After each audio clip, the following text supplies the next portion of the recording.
On this episode of Narcissist Apocalypse, we talk with a survivor named Gal.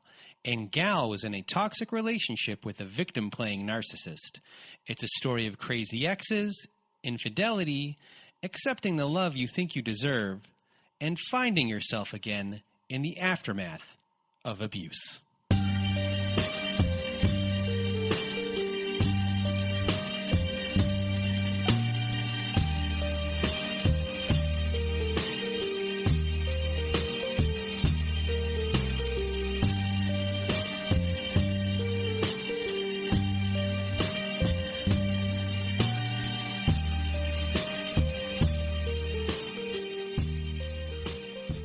Welcome to Narcissist Apocalypse, a podcast that gives a voice to survivors of toxic relationships. I am Brandon Chadwick, but my friends call me Chad.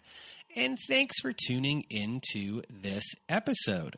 So what is a narcissist, you may ask? Well, for the purposes of this podcast, we refer to a narcissist as anyone who has displayed a pattern of behavior that shows a limited capacity to appreciate others' perspectives. It's that simple, everyone. And now, before we get to our episode with Gal, I just first want to thank everyone in the Narcissist Apocalypse community for listening to the show and sharing your thoughts by email, Instagram, Twitter, and Facebook. Also, a reminder, if you have not left us a review on whatever podcast service you use, Apple, Spotify, Google, Stitcher, CastBox, etc., please leave us a 5-star written review as it helps out the show a lot when it comes to rankings. Now, if you have not been to our website recently at narcissistapocalypse.com, please do go there if you want to be a guest on our show. At the top of the page, there's a button there that says be a guest on our show. You click that button, takes you to a guest form. You fill out that guest form. It comes to me. We go back and forth, and eventually we'll do a recording. Not every episode makes it to air, just so everyone knows. Also, I'm speaking really fast right now. Also, if you want to be on our show, you can also go to narcissistapocalypse.com and be part of our show on our Letters to My Narcissist compilation episode. We are compiling those letters, and if you go to narcissistapocalypse.com, side of the page, there's a floating button that says send voicemail. It records up to 5 minutes. If you need more than 5 minutes, after you're done that first 5 minutes, click it again. You need it a third time? Click it a third time. If you do not want to read your letter yourself and you want myself or my old pal Melissa to read your letter for you, send us an email at narcissistapocalypse@gmail.com and in the subject line, put letters to my narcissist. Man, I'm like Speedy Gonzalez here today. Other things on our site. We're now offering high-conflict parenting courses that can be found at narcissistapocalypse.com/courses. Yes, we have now partnered with Online Parenting, and many of the courses we're offering were created by Bill Eddy. And if you've listened to our episode last year with a divorce lawyer named Helen, you'll know that Bill Eddy is an expert in dealing with these individuals in court, and he's now helped create many parenting courses to help you through divorce and to help support your children too. These courses are the most widely recognized courses by family courts across the country. So if you want to support the show and are looking for guidance, please do go to narcissistapocalypse.com/courses. And guess what, everyone? You can support the show in a new way. Oh, I know what you're thinking. What's that new way? Well, we are now associated with a co-parenting app called Our Family Wizard. I'm sure a lot of you are familiar already with this who are in co-parenting situations. But people who are not, Our Family Wizard, it does scheduling, expenses, communications are contained within this one app.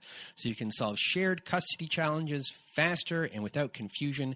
That means less conflict and more energy to focus on your children. There are powerful tools to document your parenting time, reimbursement requests, payments, exchanges, and more. You know, now in the description of the show, we will leave a link for you. If you want to support the show, click on that link. If you need a parenting app, helps out our show, helps out you at the same time. And another way to support the show, and that can help you too, is our Patreon. Because besides having episodes that have never made it to air on our Patreon and little side episodes that I do with my old pal Melissa and recurring guests, not recurring guests, but bring old guests back, we also have support groups on there. Every Saturday night, we now do support groups. Every other Wednesday, we have a support group. So we have a lot of support groups on there. We have a great group of people. Hello to all of you support group people. out there, you know who you are. We're a family now, and we have a great time on Saturday nights. So if you want to help support the show, become a patron of our Patreon at www.patreon.com/narcissistapocalypse. That will also be in the description of our show.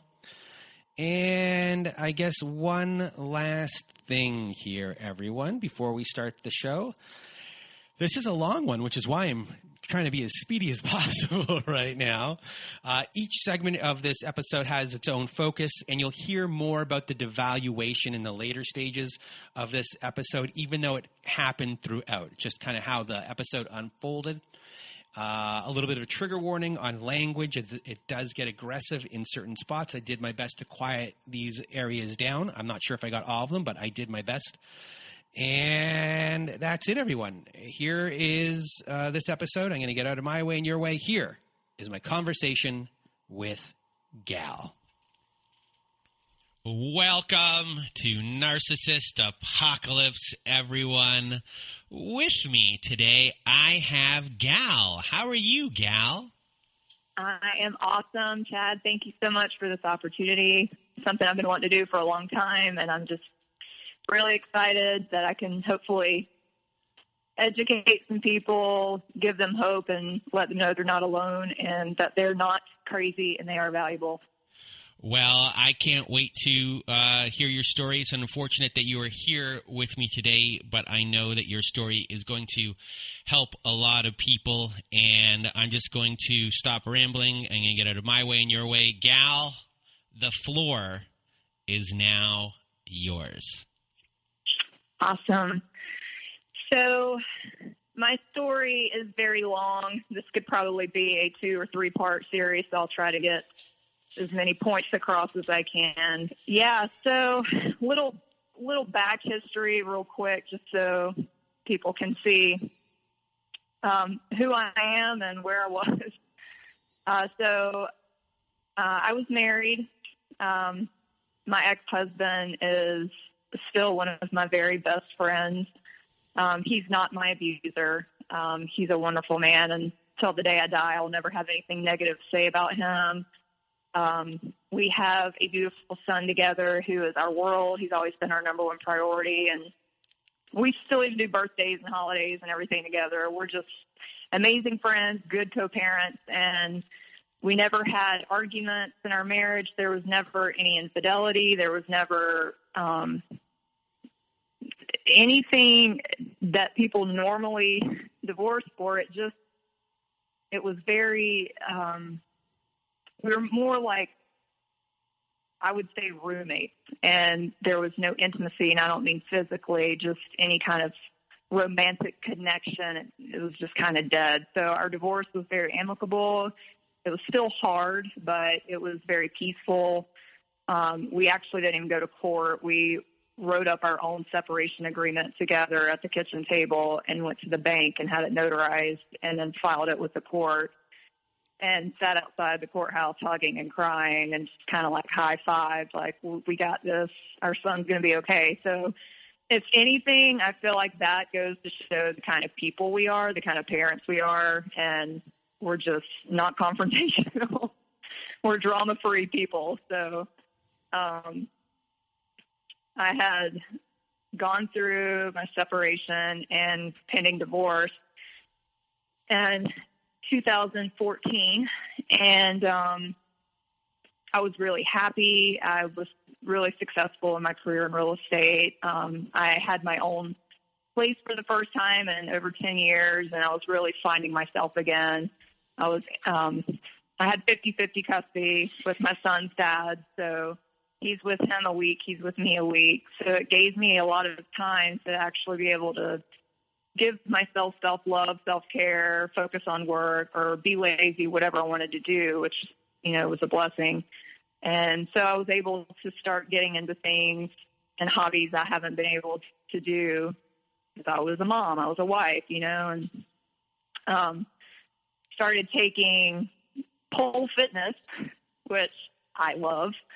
And it's an awesome sisterhood. It really helped build my confidence again, which, you know, I'd lost because here I am, 31 years old, divorced, single mom, and nobody warns you or prepares you for the way your body's going to change after you have a baby. So I just had a lot of insecurities from my divorce and the way I felt. So, you know, it was just a really amazing time kind of getting back to finding myself, and was making a lot of money at work. And I was able to pay for things by myself, just very independent, spoil my son, and it was great. But I worked a lot, and from pole dance and sitting at a computer and walking lots and everything, I started having back issues, which I had previously before I got pregnant with my son, and I had gone to a chiropractor where we lived in, who was incredible. And I was terrified of chiropractic, but he really set me at ease and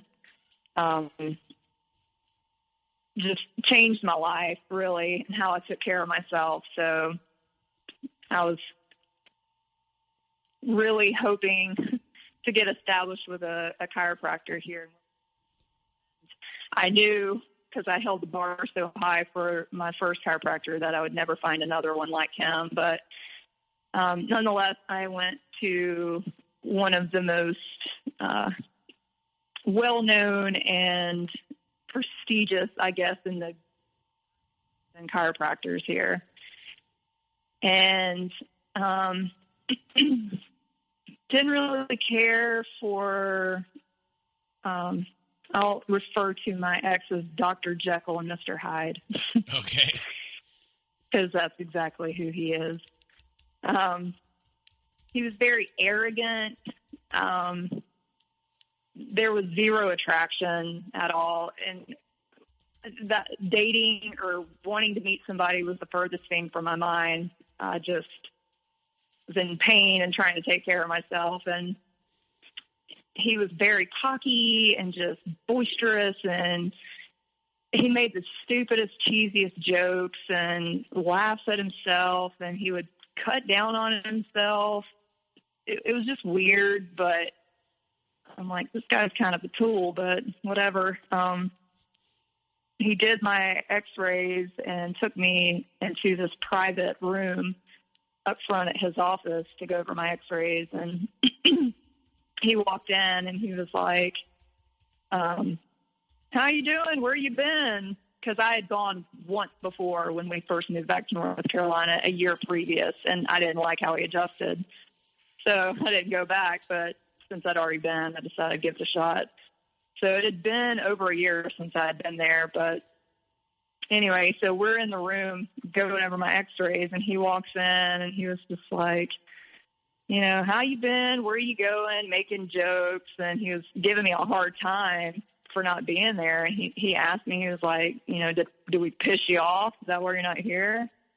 And I thought that was really unprofessional and kind of odd to ask, but because I had observed his behavior in the office with other patients, I was like, this guy's just a goon, you know? So I was like, you know, no, you didn't piss me off. I've been really busy with work, and your office is not convenient to where I work. And I've been going through a separation, getting divorced. It's just been a crazy year.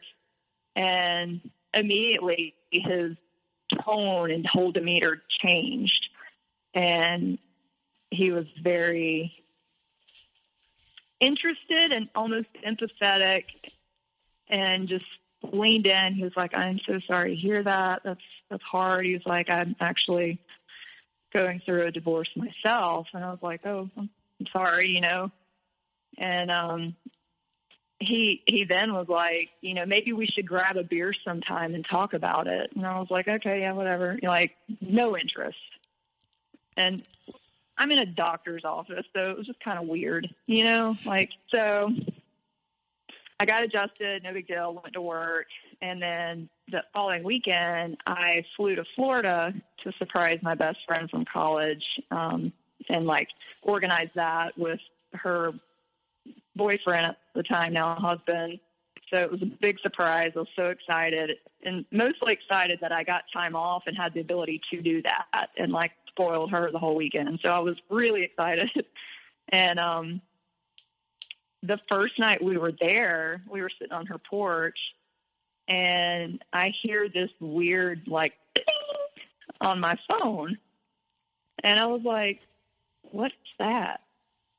And she's like, "That was your phone." I was like, "I've never heard that before." She's like, "That's Facebook Messenger." And I was like, "What is Facebook Messenger?" Because I'd never used it and wasn't really on social media much. And she was laughing at me. She's like 3 years younger than me. Not that that's a lot, but she knew more about the techie stuff and all that. And I was like, "I have no idea what this is." And so she laughed at me. She's like, "Give me your phone." And so she opened my Facebook and showed me where to open Messenger. And she was like, "Who is Dr. Jekyll?" And I'm like, "I have no idea." Because I didn't know. I didn't think about the dude. Like, I've never, it was just, I had no clue. And I was like, she started reading the message to me, and I was like, "Oh my God, that's my chiropractor." And she was like, "Woo, doctor." And I was like, No. I was like, "What does it say?" So she read it to me, and she said, "He's asking you out." And I was like, "What?" And I was shocked. I was like, "Man, that's ballsy,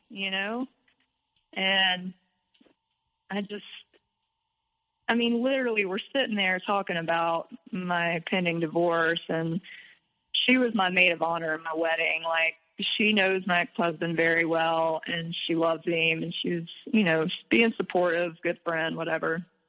But she was like encouraging me to get back out there. She's like, "You're young, you're beautiful, you've got a great career, your son's amazing, your ex is amazing, like, you've got so much going for you. Like, why not let somebody take you out?" And I was like, I don't know. I'm not attracted to him. Like, there's just some weirdness. I was like, but it's like, it would be nice to be taken out, whatever. Not that I was looking for anything. And she just kept encouraging me, and I just kind of let it go for the rest of the time I was there. And we had a great time. And then the last night that I was there, he sent me another message.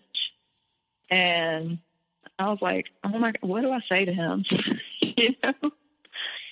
And he was very persistent. And she was like, "Girl, just do it. Let him take you out, regardless if you are attracted or not. It's dinner and drinks." Like, I was like, "Okay, whatever." She's like, "Let him take you out." And I was like, "Okay, fine." So I messaged him back, and I said, "I'm in Florida visiting my best friend. I'll be back next week. Maybe the following week we could get together." And he immediately replied, like he was sitting there waiting, just staring at the phone. And the whole time I was traveling back home and the whole week at work, like, we were corresponding a lot. And it ended up being some pretty hilarious conversations. And, he'd send funny gifts or like gifties, whatever they are, pictures, and we were just bantering back and forth. I'm like, okay, this guy is funny. And it made me laugh. And so throughout the week, like, I started getting a little excited because I was learning more about him, and he made me laugh. So the night that we were supposed to get together, I was like, had that nervous, sick feeling, like when you're a little girl with a crush, kind of, And so we met at a local restaurant here that's, and I remember, like, exactly what he wore. I remember watching him come down the steps to meet me. I was sitting at the outdoor bar by the water, and I remember just, like, making eye contact with him. He's got really beautiful blue eyes, And seeing him outside of his office in like regular clothes and in his element, I guess, it was automatically like, okay, he is attractive. So I was really excited. And we had a great dinner, great conversation. We laughed our butts off, and we're just, kind of sharing stories about our marriage and what had happened. And he was like, my wife is having an affair. He said, and actually she's having an affair with somebody you work with. And that maybe should have been the first red flag. So let's just talk about this for 1 second before we even get to that red flag. We're going to point out here that you had your guard up before. You knew there's something within you that knew this whole thing isn't right. And then you had a little bit of influence from your friend and saying, like, just give it a try, letting your guard down a little bit. And which kind of let the conversation kind of begin. You had the commonality of divorce and being able to talk about that. And then the humor comes in, and all of a sudden, when you see him again outside of the office, it's like that first red flag never existed anymore, and you're seeing him in a completely different way. And he tells me, she's been having an affair with somebody you work with. And I was like, whoa, I was like, okay. And he said, we live in one of your builders' communities, because I worked for a builder selling houses. I was like, where do you live? And he told me the neighborhood. And I was like, oh my God. And then it automatically dawned on me. Like, I already knew who this woman was, because the pigs that I worked with, the guys, and my superintendent who was overseeing the construction in my communities, was just a disgusting individual. And he'd always talk to the warranty guys who were all like 22, 23 years old, fresh out of college, just didn't know their butt from a hole in the ground, but they're trying to be tough guy, like, show off. But he was talking about this homeowner he was sleeping with, and I didn't know her name because he never referred to her by her name. He called her and it was like a ongoing joke between all the dudes in our company. Like, everybody knew about it. And it made me sick. I mean, I knew I worked with a good old boy,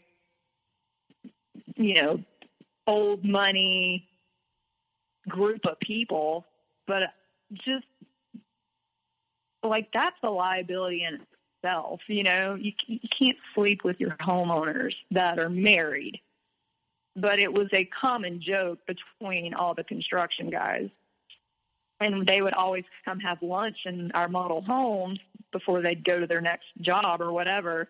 And I would hear them talking about it. And I was just like, y'all are disgusting. Like, oh my God, these were not people that I would have ever associated with or befriended or wanted to be around.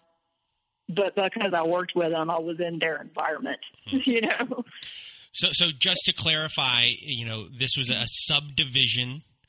And your ex, his wife, or they lived in this subdivision, and she was having an affair with the man who built the subdivision, or something along those lines. Yeah, he was for 3 different neighborhoods, and 2 of which were my territory that I sold in. So I was familiar with the community, knew very well the guy who she was sleeping with, and so she was she was legitimately having an affair, or were they divorced already? No, she was legitimately having an affair, and I didn't even know. I mean, she had been having an affair for months, And at that point, like, my husband and I had already been separated for like 6 or 7 months, and I hadn't even, like, Dr. Jekyll was not even in my life, you know? So he's telling me all these things that are happening. He's got 2 kids, a son and a daughter. His son's like 3 weeks younger than my son.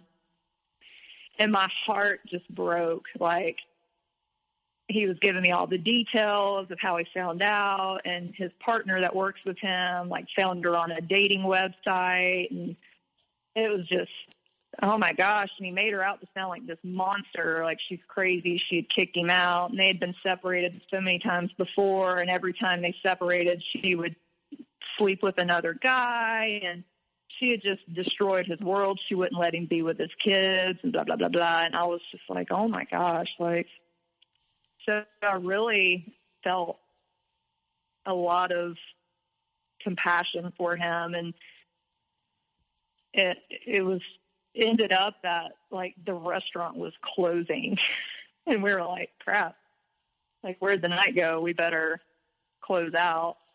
And he was like, I've had so much fun. I really don't want the night to end. I'd love to talk to you more. And I was like, I know, me too. Like, I won't be able to hang out later this week because I was getting my son. And, you know, that is like my number one priority still to this day. When I have my son, I'm with my son.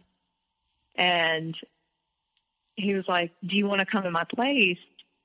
He was like, I have some wine. We can sit on the balcony. And I was like, okay. So I was like, yeah, it's cool. Let's go there. We're sitting on the balcony talking, and, you know, we started talking about just life in general, you know, getting to know each other. And the moon was gorgeous. And I was like, have you ever sat in a lifeguard stand? And he was like, no. I was like, what? Because I'm very, like, spontaneous and carefree and fun. I'm very organized. I'm a little OCD, but I'm not, like, a routine, scheduled person unless I need to be for my business. So I'm like, I'm not the plan maker, and I don't stick to a schedule. You know, I kind of roll to the beat of my own drum. And I was like, oh my gosh. He's like, you know, I wasn't allowed to drink. I don't have any friends. It's always been me and his ex, and she was very controlling, and we never did anything. We just went on a trip with some friends of ours earlier in the year, and I had no idea she was already having an affair at that time, and blah, blah, blah. And I was like, well, come on. We're going to go get in the lifeguard stand. And he was like, okay. I'm like, this guy, like, he has made it out to sound like he's had no life, no experience, no fun. He's been busting his butt working, providing this amazing life of luxury for her, and she's so ungrateful, and she's crazy, and he works long hours and then has to come home and feed his kids and then bathe them and put them to bed because she hasn't done anything, and the house is a wreck, and she doesn't even do laundry, and you know, all this stuff. I'm like, God, this woman's a train wreck, and poor guy, he needs to have fun. So I'm like, we're going out to the lifeguard stand. So we do. And we're sitting up there, and there's other people walking around on the beach at night. It was really, for winter, it was a very mild night. And we're talking more, hanging out, and he leans in and kisses me. And it was amazing. I had not been kissed or had any intimate connection with anybody in so long. And looking back at it now, I'm like, bleh. But at the time I was like, that was incredible, and nobody's ever kissed me like that. And so it got a little hot and heavy, and I backed up, and I was like, we got to stop. He was like, yeah, we need to stop, because if we don't, it's going to happen. And I was like, yeah. So we stopped, and I went upstairs to his room to get my stuff to leave.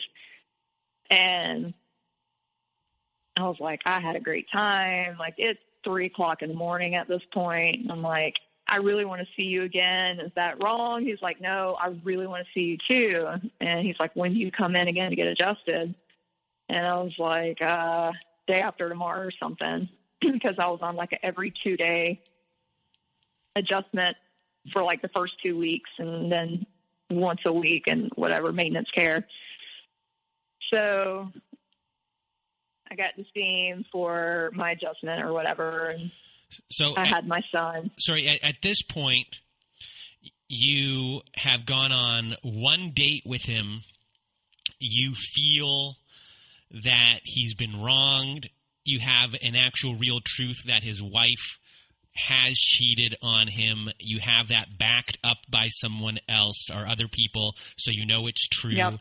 You believe every single story he has told you. You believe that, you know, he hasn't lived a life. And you're also feeling, I assume, that I'm going to show this guy what he's been missing in the world, and at the same time, I'm going to, you know, feel great about that I'm helping him. Is that also kind of a thought in your head besides like Absolutely. Absolutely. And then at the end of that first night, you guys make out. It was like you haven't been intimate with someone in a very long time. At the end of that night, hook, line, and sinker, you have bought in 100%. There's going to be nothing that's going to stop you at that point. Right. Yeah. Okay. And I was even, you know, telling friends, one of the girls that I was really close to that I worked with, I was like, gosh, I was like, this is just crazy, because I wasn't looking, I didn't want this right now. I said, but I can't deny the fact that we are crazy about each other and we had such a great time. Like, not crazy about each other after the first date, but I was like, I really like him. Like, I want to get to know him. And his situation is horrible. Like, I feel bad, you know? So I was very much like, he needs to have fun. I mean, even talking about other restaurants, he's like, I've never been there. I'm like, what? Like, these are staples of our city. How have you not been there? You know? And he's like, well, we never went out. We never did anything. She wouldn't let me, and did it. So I was like, this guy's going to live and we're going to have fun, you know? Yeah. So had my son, and we would text each other Facebook Messenger constantly. Like, I didn't know his phone number. He had mine because he knew all my information from my patient file, but strictly Facebook Messenger. He was sending me flowers at work. Like, nobody's done that. I mean, my ex-husband used to do that, but it had been a long time. And I felt he was love bombing the shit out of me constantly, like all day. And I mean, I was doing so well at work, and that made me feel even more confident about myself physically and emotionally, getting admiration and so much praise and put on this pedestal from somebody. I'm like, my God, like, where has he been? So it escalated super quick. Like, we were constantly together. The night that I didn't have my son, I was still very committed to my time and would go to my pole classes, or I'd go to the gym. I spent time with friends, or I had to work late. But I ended up, like, very gradually giving up those things to be with him. Mm-hmm. And it was constantly, my stomach hurts. I've had a really hard day. My ex started a fight. Boo-hoo, like, just pitiful. And I would come to his rescue and, like, cheer him up and stay the night and rub his belly and making soup and, like, mama stuff, like caretaker mama stuff. And I didn't realize at the time, like, what he was doing. But again, like, I've taken several bird's eye views of this entire relationship and even gone back through our texts from 2014, 2015 on Facebook Messenger. And I'm like, oh my God, like I see it now. So he's heavily playing victimhood as a way to control you, and at first you have zero idea that is what is going on. Absolutely. Like, he's the victim. She's the damn devil. She's so abusive. He texted me one night that he was in his car waiting on the police in her driveway. He went to see his kids and get some stuff from their garage, and she physically attacked him and punched him in the face and started this whole domestic violent altercation in front of their children. So he had to call the police, and I was like, oh my God, this bitch is insane. Like, I was like, she hit you? And he was like, yeah. I'm like, are you okay? And he's like, I'm okay. I'm just shaken up. Like, he was such a victim. And then he would send texts like, hey, just so you know, she apparently hired a private investigator, and she knows about you, and I'm trying to keep it on the DL, blah, blah, blah, and all this. And I was like, I don't give a shit. Like, I'm legally separated. I'm, like, I have nothing to hide. And even to the point where I was like, you know what, I'm going to go ahead and tell my son's dad about this because I really care about this guy, and I want to be transparent. And we have a close enough relationship that I felt comfortable I could do that. So I did, and I told my son's father, I was like, listen, I don't want this to upset you. I was like, but I've met somebody, and it's not expected, but, we really like each other. We've been seeing each other for like a month or two now. I was like, I just want you to know, like, whatever, just so he was aware, because that's just kind of how we roll. And he was like, he's like, I mean, it's kind of surprising. He said, but not really. You're an amazing woman. He was like, I mean, I kind of expected you'd see other people. And he's like, and that's fine. I just want you to be happy. And I'm like, okay, cool. So he was aware that we were dating. Well, his ex-wife started stalking me at work. Like, I knew what kind of car she drove, and I would notice her driving around my model home. And I'm like, is that, oh my God. And at the same time, the man that I worked with that she was having an affair with stopped answering my calls, stopped meeting with me to schedule new owner builds. And like, there was a huge halt in production for my contract. And it got to the point where I was like emailing, texting, and I had to start copying my managers on it because he wouldn't respond. And I was like, what the hell is going on? So, and this only feeds more into his story that now you're being stalked by this person. All of a sudden, this person has influenced the person she's having an affair with. I assume maybe it's her boyfriend or something at that point. But now it's influencing your work life as well, and a hindrance. So now it's all, you have no reason not to believe everything he's saying and doing. Exactly. And not only that, but like at this point, he had introduced me to one of his friends who was also a friend of hers. Like, they had gone on this Caribbean trip together the year before or whatever, and they were all supposedly super close.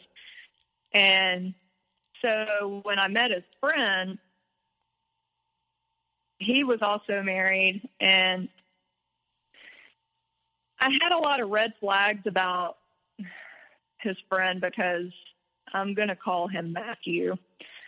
Because when the first time I met him, they came by my condo, and he kept saying, you're eventually going to meet my wife, but when you come over and we hang, because we're definitely going to hang, because my boy's so happy and he's like crazy about you. And that's all he talks about. So it's really nice to meet you. He said, but when you come to my house, pretend it's the first time you're meeting me.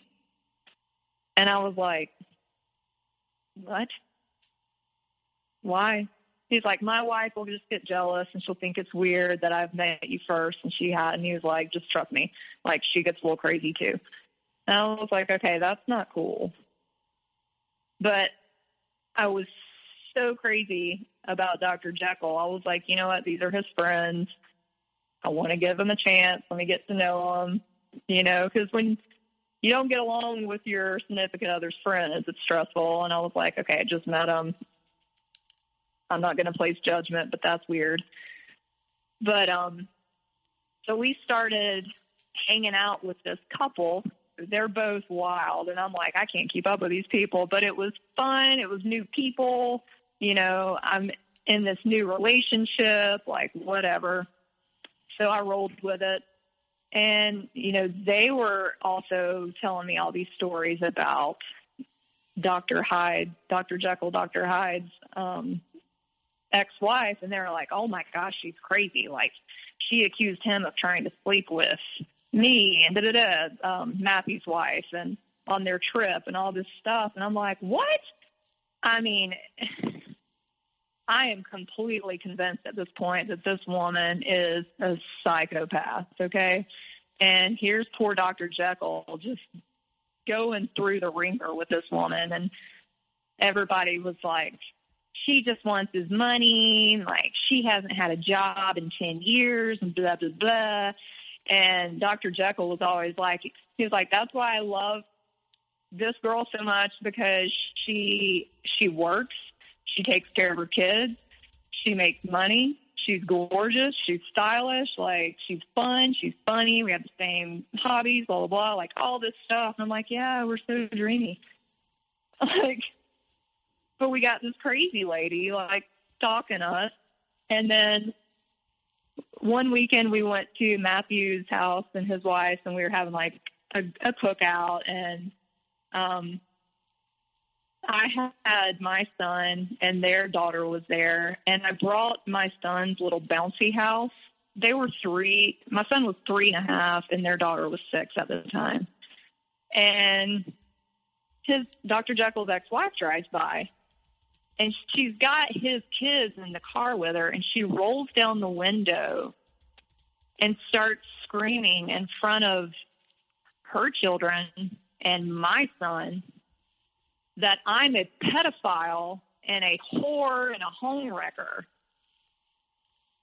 And it was, for anybody that's a mom that loves their children, for somebody to start behaving like that and attacking you in front of your child, it was like an out-of-body experience. I could not get in front of my son quick enough in between her and him playing in the yard.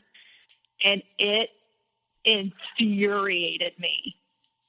Like, not even what she was saying about me, because it's the furthest thing from the truth, but just the fact that my child was in the yard closest to her, hearing somebody yell about his mother like that, I was like a bottle rocket. And it made me so angry. I was like, this woman is completely insane. Like, at this point, I'm going to have to get a restraining order, And her kids sitting in the car, too. It was horrible. So I didn't know what to do. Dr. Jekyll was very reassuring, and he was like, I'm going to take care of it. So apparently he took care of it and, like, sent her some lengthy text that he shared with me. And then it got to the point where he was sharing all his texts with me.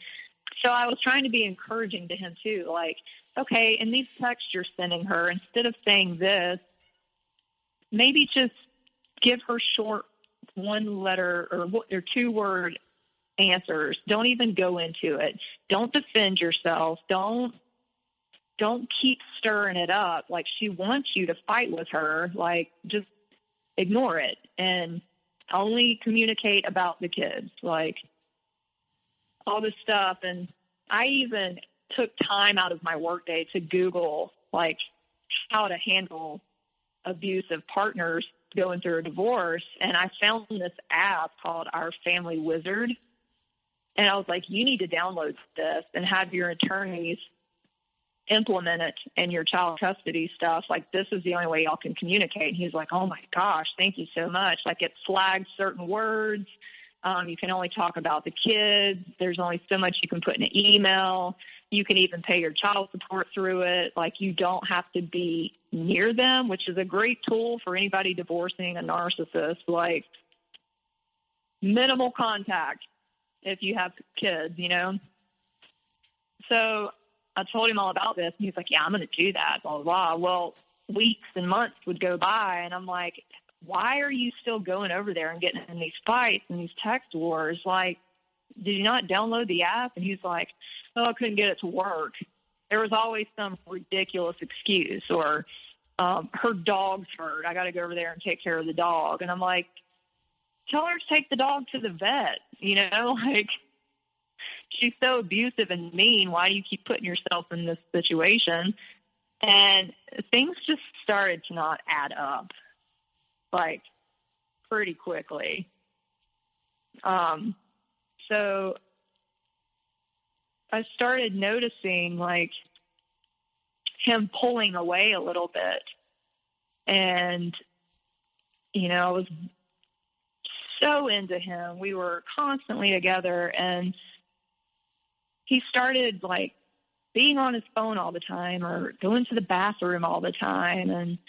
And he didn't text me as much at work. Like, we didn't talk like we normally did. I mean, we were very on. As soon as he got out of work and I got out of work, we were on the phone or we were together. That started going away, and I could tell and feel like something's up. And so, you know, I asked him, I'm like, are you okay? And he was like, you know, he's like, I'm crazy about you. He's like, I've just got so much going on. And he's like, I really just think I need some time to kind of clear my head and, you know, work through some of this and be with my kids. And I was like, I get it. Like, if that's what you need, like, I fully support it, you know? And, I was like, I know this is really hard. It's been hard on me, whatever. And so I was like, are we breaking up? He was like, no, I don't want to break up. I just need some time. Can you just give me some time? I was like, yeah, I can. So we weren't broke up, but we weren't seeing each other every day. We still talked here and there, but we weren't spending all our time together. And I remember one day I called him after work and he didn't answer. And I was like, well, that's weird. And he didn't call back. So I just let it go. And then like 2 hours later, I texted him and I was like, are you okay? And he said, yeah, I'm out with my friend Tiffany. And I was like, okay. And he was like, she's been a really good friend of mine. She's going through a bad breakup right now, blah, blah, blah. And he had mentioned her before when we first started dating. And I was like, cool, you've got a girlfriend. It was a girl that's a friend. I'm not that person that's like, oh, you can't have female friends, you know? I was like, awesome, y'all have a great time. Like, he told me how close they were. They've been friends for a long time. She was also a patient. I'm like, that's cool, you know, whatever. And so I hadn't heard about her for a while, but he was like, I'm out with Tiffany. Like, she's going through a breakup, and we're just catching up. I was like, oh, okay. All right. I was like, well, I just want to check on you. Hope you have a good night, whatever. Well, a week later, he contacted me more regularly, and it started picking up again, and he wanted to spend every moment with me. And it was like we were full-blown back into where we were, and I started noticing him constantly on his phone, and where he used to put his phone down on the table and it was fully open and accessible, it no longer was. And I was just like, okay, this is weird. So then I started seeing all these notifications come up from Facebook Messenger, from Tiffany, and then text messages from Tiffany. And I was like, do I get to meet her? Like, you guys seem to be really close. You're talking a lot. I was like, it'd be cool to meet some of your other friends. And he was like, oh yeah. He's like, she's been going through stuff. And he was like, but yeah, that'd be cool. Well, it never happened. And I didn't make a big deal about it, but I just started observing the behavior. And I was like, he would say he had to work late. And I remember one time he said he had to work late. He had to put his notes in or something. And he was really hungry. So he was going to have a late night, and he was in a bad mood, blah, blah, blah. And so I went and got like an edible arrangement and, trying to be sweet, went to drop it off at his office right before they closed, and he was already gone. And I was like, I thought you had to work late. He was like, something happened with the ex and the kids. And I'm like, oh, okay. I said, well, I brought you a snack because I knew you were hungry and you had to work late. So it's at the office. And he was like, I'm so sorry. Like, this is just crazy. I got to handle this. I'm like, okay. Well, come to find out, there was no issue at home. He had met with Tiffany at a bar and lied to me about it. And he didn't want to tell me because he didn't want me to get upset, but she really needed him and blah, blah, blah, and all this and that. So I tried to be cool, and it just didn't feel good. And started getting that insecure, like something's up, gut feeling. And then the holidays roll around, and I wanted him to meet my family. I had met his, and, at this point, we were really serious. And I was like, my family doesn't get to come here as often as yours. I'd really love for you to see where I'm from and meet my family, blah, blah, blah. And, oh, yeah. Well, my birthday is right before Christmas, so I had, he and Matthew and his wife surprised me with a birthday party and like dinner and stuff. Well, that night we had been out, had a nice dinner, went back to Matthew and his wife's house, and we're hanging out, and it's like 12 o'clock, and they're like, we're going to go get more beer. And I was like, I really don't think we need more beer. Like, we're all good here, but they were like partying hard, and I was just done. I'm like, I'm not a big drinker. Like, I'm just kind of over it, but the guys were wanting to still hang and whatever. So they called an Uber. Well, Dr. Jekyll left his phone on their kitchen counter, and I'm sitting in the living room with Matthew's wife, and I hear his phone go off. So I get up and look. It's after midnight, and it's Tiffany. And I'm like, what? And you can see a little bit of the text. And it was, hey, what are you doing tonight? We should hang. And so I open the phone and start going through all their other texts. And that's when I found out that he was not at work staying late. He had met her for drinks. And I'm like, okay, this is not, if I'm having to do this and I'm feeling this way, this is not okay. Like, there's something going on. Like, I should never have to look at his phone, Mm-hmm. So then I started feeling guilty. Well, he was gone for over an hour, and where they went to get beer was literally 5 minutes down the road.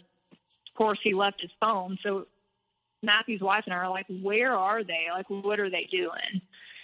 And by 2 a.m., they show up, and she's texting him again, inviting him to come over. I'm like, okay, no one that is a good friend that supposedly knows that you're in a full-on committed relationship texts you at 2 a.m. to come hang out. So he's already hammered, and it's my freaking birthday, and he's got some chick texting him that I've never met. And so I I was like, I am not going to have this conversation tonight because he's drinking and it's not going to be good. So we'll talk about it tomorrow. So the next night I bring it up. I'm like, listen, I've asked you if I could meet her for months, and you keep blowing it off and giving me excuses. Like, I just have this feeling that there's something else going on and you're not being honest with me. I was like, if you're interested in her, like, please let me know, be fair to me. And he said, there was an attraction with her years ago. And he said, I even used to joke with his mentor who opened his practice. He said, I used to joke with him and my partner all the time and say that one day I was going to marry her. I'm like, but you were married. So that was a red flag. I'm like, why would you even say that or have that conversation when you're married? And I was like, you guys, you've told me you're good friends. You've been friends for 10 years. Like, she went through a divorce and now she's going through a breakup, and you guys keep having this weird back and forth hangout, but you've never introduced her to me. I was like, so I would like to know her, like, so I can feel comfortable about this friendship, because I think I've been pretty cool about it. But at this point, she's texting you to come over at 2 a.m. on my birthday, which is disrespectful. I was like, it doesn't sit well, so I need you to be more transparent about it and make me feel okay about this. And he got livid, like I have never seen before in my life. Like, the sweet, charming, loving, almost pitiful child that I've been taking care of and loving was this monster. And he just flew off the handle and was like, she's just a friend. You're acting ridiculous. I'm like, I don't think my feelings are ridiculous. It's a concern that you're not even wanting to discuss with me, and you're getting angry, which tells me that you've got your defense up, and I'd like to understand why. If it's not a big deal and there's nothing to hide, then why can't you just have a normal conversation with me and introduce us? And he flipped out and was like, I'm leaving. We're done here. And just got up and walked away and left. And left me where we were at. I was like, oh my God, did that really just happen? Like, completely invalidated my feelings and concern, when as my partner, he should be making me feel at ease and willing to explain.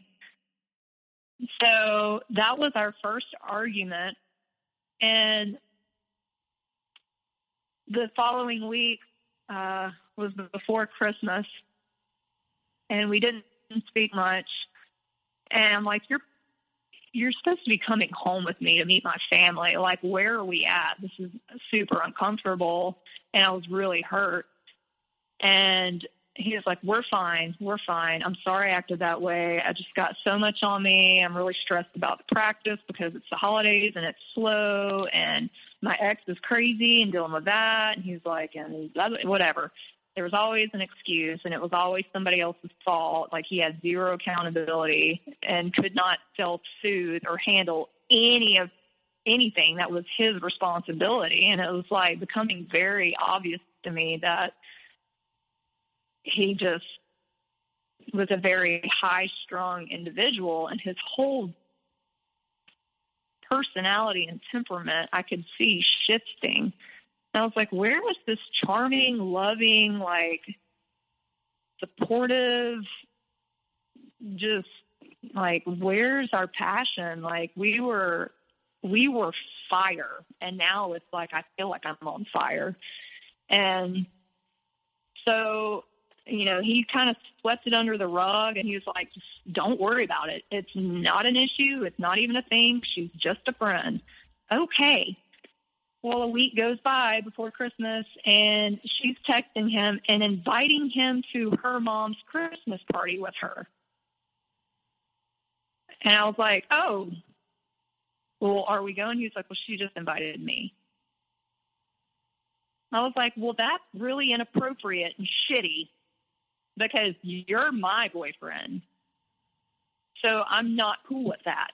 I don't know this person, and that's not okay. So then he got mad at me because I was mad about him getting invited to a Christmas party at her mother's house that I wasn't allowed to come to.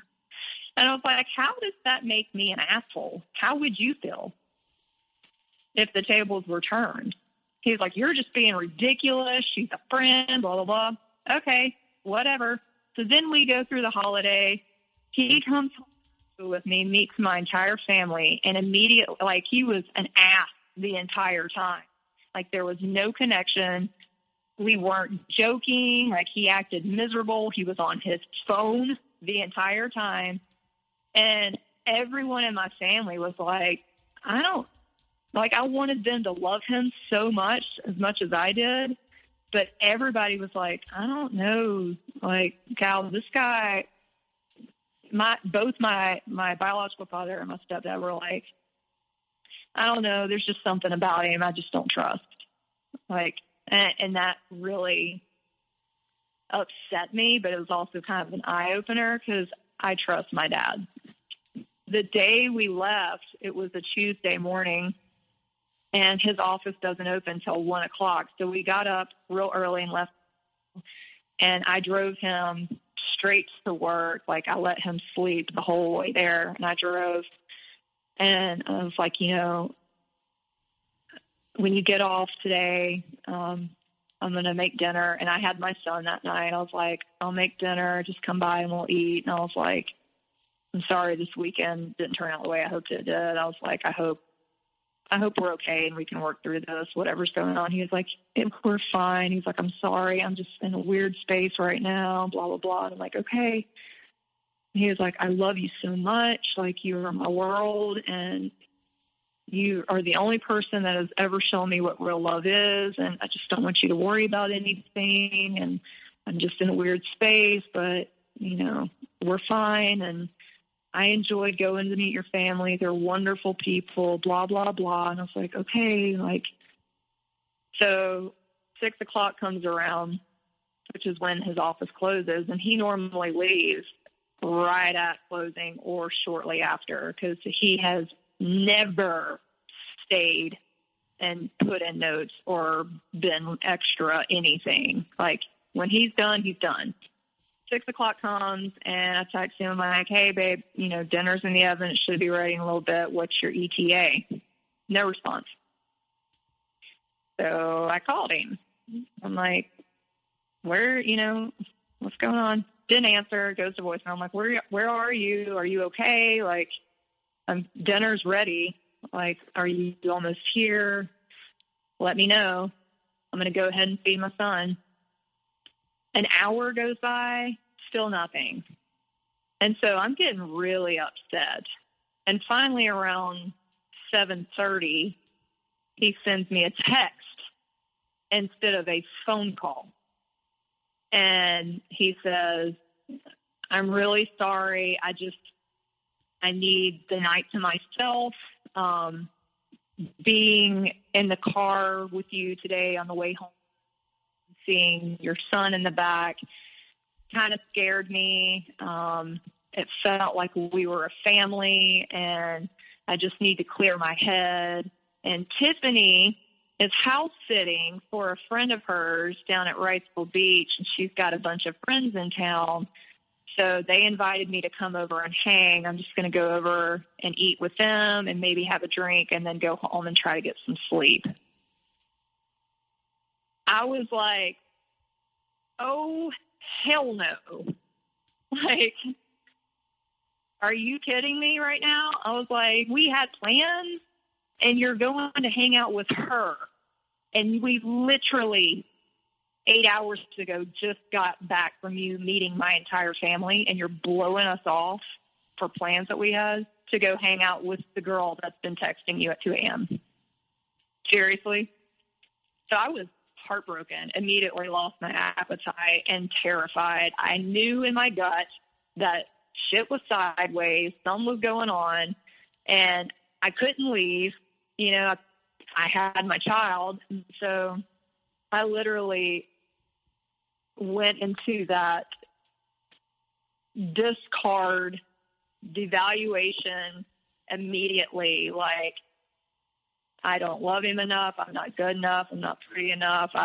What did I do wrong? Like, trying to think of all the things that could have happened that made him start pulling away like he had been and hanging out with this chick.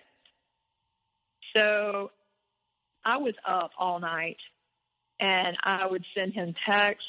I was like, please text me when you get home and let me know you're home okay. No reply. Didn't even read them. And finally at like 4 a.m., he calls me, and I was up, and I'm like, hey, what are you doing? Like, what is going on? Are you okay? And he's like, I'm so sorry. Oh my gosh. He's like, I fell asleep. He's like, I didn't have a phone charger, and my phone went dead, and nobody else had a phone charger for an iPhone. I was like, bullshit. I had a phone charger in his car that I had forgotten. We had the same phone, but that I had left in there from our 6.5-hour drive back that morning. So I knew that was a lie. And I was like, out of all the people in the world, most people have an iPhone. And I highly doubt that somebody that's house sitting and has 4 or 5 friends in town doesn't have an iPhone charger. And I was like, what did you do? Where'd you go? He's like, well, we went to this restaurant and had dinner, and then we just went back and had a few drinks on the porch, and I drank too much, so I just went to sleep, and then I woke up and came home. He's like, please, I'm just tired. I need to go to bed because I got to get up for work in the morning. He's like, I'm so sorry. I don't want you to worry. And I was like, unbelievable, like hurt, you know? And so the next day, he texted me throughout the morning. He's like, again, I'm really sorry about last night. I shouldn't have done that to you or made you worry, blah, blah, blah. Can we meet for dinner tonight? And I was like, yeah, because we need to discuss this. And so I met him for dinner, and we're sitting there, and I'm just looking at him. I'm like, do you have any idea how much that hurt last night? Like, you blew me off to go hang out with this woman who's supposedly no threat, but you refused to introduce me to. And she's, you know, you guys have had this conversation via text that's wildly inappropriate. I was like, and now you're blowing me off to hang out with her after you meet my family? Like, what is going on? And I said, did anything happen? No. Nothing happened. We're just friends. And I was like, come on. Like, I'm not stupid. I was like, please just respect me enough to be honest. And he was like, okay. We kissed last night, but that's it. He was like, it was my fault. I was drunk. I approached her. He was like, and I immediately felt bad about it. And she even said, I do not want to get in between you and Gal. Like, we can't do this. She stopped it. And I was like, are you serious? I was like, why? You know, I was like, just, I don't understand. And I was like, I've known for so long that something was up because I felt it. And I was like, and you keep denying it. And I was like, I can't trust you now. I was like, and my heart is broken. And I got up and left the restaurant. Well, even when he's coming clean here, he's still not coming clean. Exactly. Yeah. And even when he was coming clean, I knew he was lying. Yeah. Because his whole demeanor and mannerisms and everything changes. And I'm like, he wouldn't even give me eye contact. I was like, you're lying. Like, so I left his ass sitting there. And I mean, I was completely heartbroken, betrayed, like, just ashamed of myself for getting into a relationship so quick and falling so hard for somebody. And like, it just, oh my God, it was so hurtful. And then, you know, even Matthew and his wife stopped calling me and texting me. And Like, I could see on social media where they were all hanging out, and I didn't know. Like, I wouldn't fight. You know, I was just nothing for like 2 weeks. And he started messaging me again and reaching out. He was driving by my condominium, sending flowers at my work and all this stuff, and trying to apologize. But his apologies were always like, I'm sorry, but, and it was always, but my ex-wife this, and so now I feel like this. And it was always somebody else's fault, and every apology had a but, which is not a real apology. It's deflecting accountability and putting it on somebody else, you know? And it was bad. Like, I couldn't eat. I felt horrible. And at this point, are you still feeling that you needed to be better, or is that like out of your system at that point, that it's strictly on him? No, I full on was like, something's wrong with me. I'm not good enough. I'm not pretty enough. Like, I mean, I'm successful. I don't know why he's doing this. Well, I had been able to kind of let my guard down a little bit, and we started talking more a few weeks later. And, you know, he was love bombing me again and hoovering and coming by and fake apology and all this and hoovering and love bombing. And I missed him. Like, I was so conditioned, like, already, just felt like I couldn't breathe without him. And anytime I'd try to bring up my feelings, you know, it was the discard and silent treatment, and I need my space. And it was always him spending time with Tiffany. So I think by February the following year, So at this point, you know, throughout this whole entire time, you went through a period where things were okay. You weren't putting up any stink. And then that first time you put up a stink and really was adamant that something is happening, you know, you see this other side of him really for the first time that probably many people have seen. And then when these things start happening more, you're getting silent treatments. You're getting, you know, the idea that if you do keep on putting up a stink, this is over.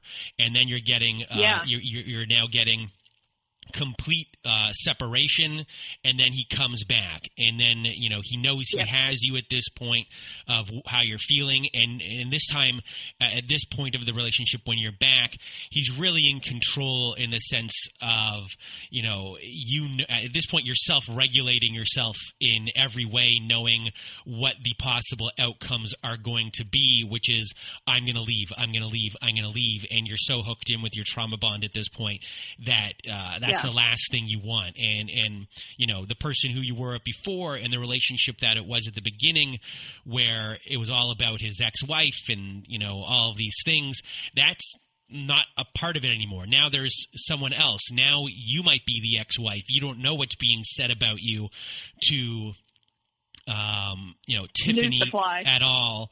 And, you know, you might be the one being shown acting crazy. You have no idea. So, you know, you're in a bad spot at this point. Yeah. Yeah. I mean, there's so much that I haven't even, so many different things. Like, there were a lot of other issues that, you know, I chalked up and just blew off as, you know, he's drunk, we're drinking, whatever, but that was wrong. Like, there were so many times that I stepped out of my upbringing and my beliefs and my self-respect to appease him. And, you know, and all of that, like, I'm like, what the hell else can I do? Like, what is wrong with me? That's why I was so beat down. I'm like, this man, I mean, I'm not, you know, I'm a very humble person, but I was like, I'm successful. I'm attractive. I'm a good mom. I make good money. I work hard. I adore him. I'm great to his kids, like all this stuff. I mean, I can freaking pole dance. Like, what other thing could a man want, you know? Like, and it was just, I felt wretched. Like, everything that he loved about me in the beginning was now everything he criticized in me. And it was always about him all the time. Like, you don't have the right to be mad at me because I did something completely consciously and disrespectful to you, because this is going on in my life. Like, I was not allowed to have feelings or stand up for myself. It was always about Dr. Jekyll and what he wanted to do, down to where we had dinner, what we did that weekend, who we hung out with. Like, everything was his world. And I mean, there were even points in time where I was neglecting my pet, you know, and asking my son's dad if he'd keep him for the weekend because Dr. Jekyll wanted to go to golf with Matthew and his wife. And so I would, you know, give up my time with my son to spend time with him. And that whole weekend for this awesome, fun trip we're supposed to go on would be a complete shit show of him drinking too much and being an asshole and mean to me the whole time. And it became this thing where he and Matthew were the same person. And Matthew's wife and I were constantly like, why are they so fucking mean to us? Like, I don't deserve this. And they played off each other. They supported each other. They ostracized us. And we were the crazy. And, you know, it was just constant all the time. And it was like, I couldn't even see it. I didn't understand what the hell was happening, because I went from this charming, amazing man to seeing this completely different, mean person. And I was like, I wonder if his ex is actually that crazy or if he made her crazy, you know? So I got to a point after the whole Tiffany thing. I was like, you know what? I cannot do this anymore. You need to figure your shit out. I was like, spend time with your kids, go do your soul searching, get it out of your system of whoever you need to mess around with. I was like, because I don't deserve this. I love you. I am in love with you. I have made my entire past year and a half, 2 years completely about you, and you treat me like shit. And I was like, I don't want to lose you, but I can't keep doing this. So I was like, do what you got to do. And he was like, I'm so sorry. I'm going to fix this. Like, I know I need to get my shit together, blah, blah, blah. And so we broke up for like 4 or 5 months. But during that time, we were still intimate. We were still seeing each other. He was still reaching out, touching base, seeing how I was doing. And God forbid I was having a good day or I sold a bunch of houses or something. Like, he had to shit on it, you know, and it was always about him and his day and what Crazy X was doing. And like, it was just ridiculous. But yeah, I was severely trauma bonded. And like, I mean, we finished each other's sentences. I could tell when something was wrong with him. We'd call each other at the same time. Like, we were very connected. We used to laugh about it, but it got to the point where it was almost creepy because we were so in sync and connected. Like, I felt like I could not function without him. And I completely lost who I was. And in the time that we were broken up, but still being intimate, I got pregnant. And I was on birth control. And I told him, and he was still doing his distant, like, no response, ignoring the text, not calling me back thing. And here I was completely frantic and hurt. And now I'm pregnant. And I didn't want to have another baby. my pregnancy with my son was really difficult, and he's the greatest blessing I have, but I certainly didn't want to have a baby out of wedlock with somebody that treated me like shit. And so I called him, and the only people I told were him and Matthew's wife, because she and I had gotten close. And he said he'd help pay for me to have an abortion, and he would be there. So I went to Planned Parenthood here and got the abortion pill so I could do it at home, because I didn't want to be in a clinic by myself. And I thought that would be easier for me to be comfortable at home. He never showed up. He never paid for shit. I was reaching out to Matthew's wife, and she was like, oh, he's been over here being a fucker. He and Matthew have been drunk, and they're doing cocaine, and started a fight with me. She was like, I left. You want me to come over there? And I was like, can you come stay with me? I'm in so much pain. And I literally, like, she never showed up either. So I literally was on my bathroom floor all night having an abortion by myself in my own vomit and tears. And I knew that he was getting drunk and partying and could care less. And I felt so ashamed. I felt completely alone. And I was just guilty. I felt guilty, and like, this is not something that I would ever consider doing. Like, it went against my faith. You know, it's just, I was in the lowest of low of my life. And I finally, I had so much resentment to him. And the next day, like late in the day, he contacted me, and he was like, hey, when's your thing? My thing. I was like, yesterday, and you didn't show up. And I did it by myself, and I don't want to speak to you at all. I know what you were up to last night. And so it was like my head and my heart could never sync. I always have inherently seen the good in people. And so I kept holding on to hope that the person I thought he was and I fell in love with was going to come back, and that he was just going through some midlife crisis because his ex-wife's a crazy and destroyed his world. But I still was like, but I've been here, and he says he's in love with me, you know, and everything was amazing. And I don't understand, like, what's happening. Like, he loves me, no contact. He loves me, no contact. And it was that constant, like, fight or flight, just living in denial. And, I mean, I had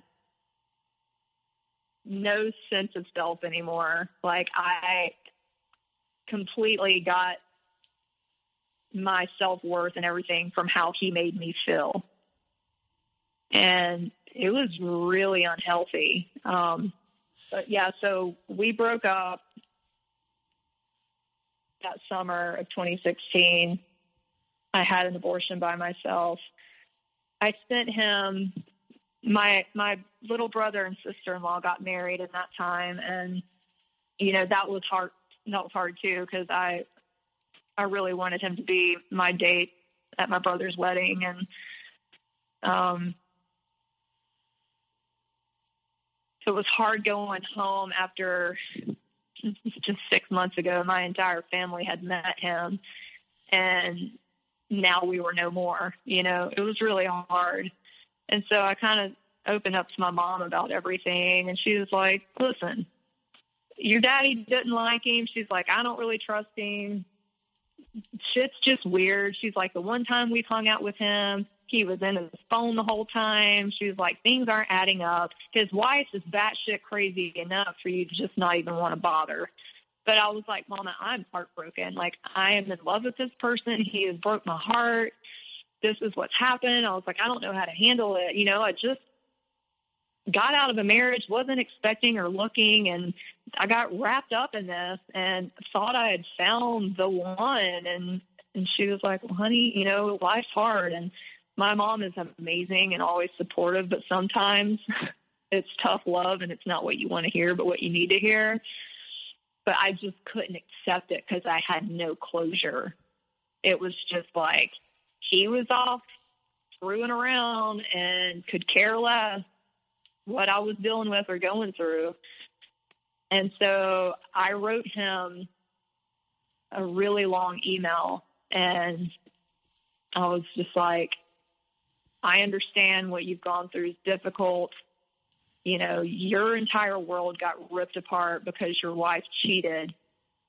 So never in a million years could I possibly imagine that you would turn around and do the very same thing to me, who has been there for you through the whole thing, who has wiped your tears, who has been your therapist, your encourager, your best friend, your biggest support. I have loved you, your family, your kids. Like, I allowed you into my life and my family and around my kid. And I was like, I have never hurt somebody like this. And after everything you've been through and are going through, I can't understand how you could have done that to me. It was selfish. And I was like, I'll forgive you for my own peace and healing, but I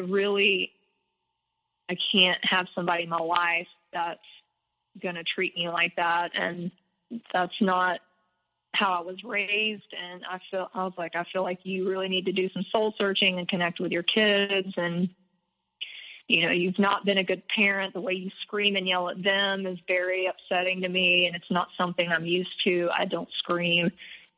It's very uncomfortable for my son. I was like, you have so much anger and resentment towards your ex, and you're taking it out on me.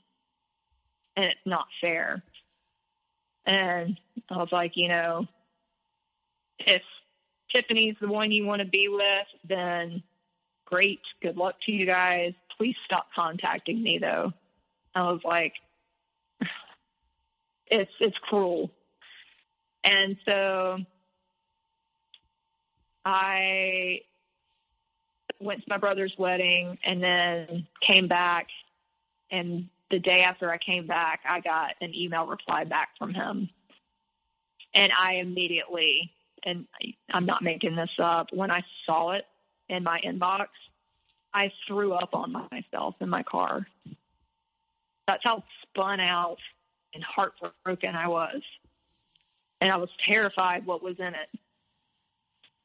So I opened the email, which I still have, and in the email, he admitted to having a cocaine problem.